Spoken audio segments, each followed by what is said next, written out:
Hi there.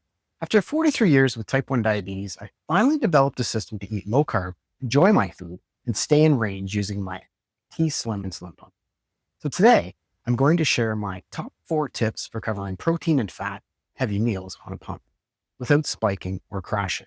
And tip number 4 is the one tweak that completely tightened my blood sugar range 24/7. So tip number 1, establish a consistent protein-focused meal routine. When I first switched from injections to an insulin pump, I ran into a very common problem. With injections, my old regular insulin was perfect for low carb, moderate fat, and protein rich meals. It peaked with the meal and caused minimal spikes or low. But on a pump, using only rapid acting insulin, that whole system fell apart. The first step to fixing this was to build a solid foundation. My number 1 tip is to make protein the foundation of your meals and stick to roughly the same macros for each.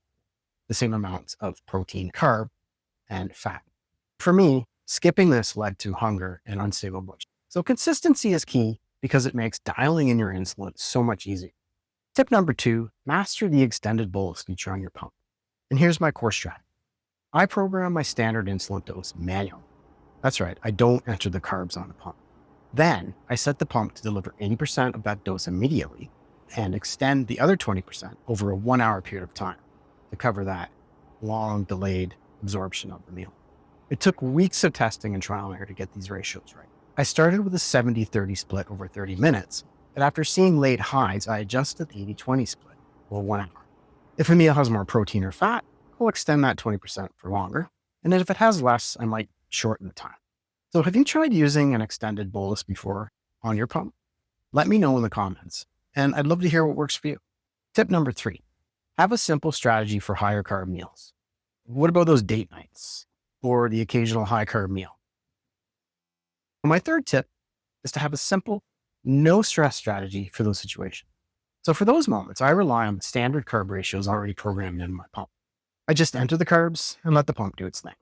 This usually only happens about once or twice a week or whenever I feel like cheating, but it doesn't disrupt my normal low carb routine. This approach is surprisingly straightforward. It keeps my mind sane while allowing flexibility. The one tweak I mentioned at the beginning of the video that completely tightened my blood sugar control, and my 4th and final tip, is to use the pump's sleep mode 24/7. This was a huge discovery for me. It works beautifully with my standard macros, my desk job, and my lower carb meals. Most importantly, it keeps my overnight numbers incredibly stable. This one change made such a massive difference, as you can see here on my CGM, overnight especially, but even during the day. It keeps me in the tighter range. So let's recap. First, build a foundation with consistent protein-focused meals. Second, master the extended bolus. My magic ratio is 80-20 over an hour. Third, have a simple plan for occasional higher carb meals. And fourth, try using the sleep mode 24/7 for incredibly stable control. Keep in mind that this is my experience and not medical advice. Now that you've seen how I handle low carb eating on a pump, you might be wondering about other challenges using it.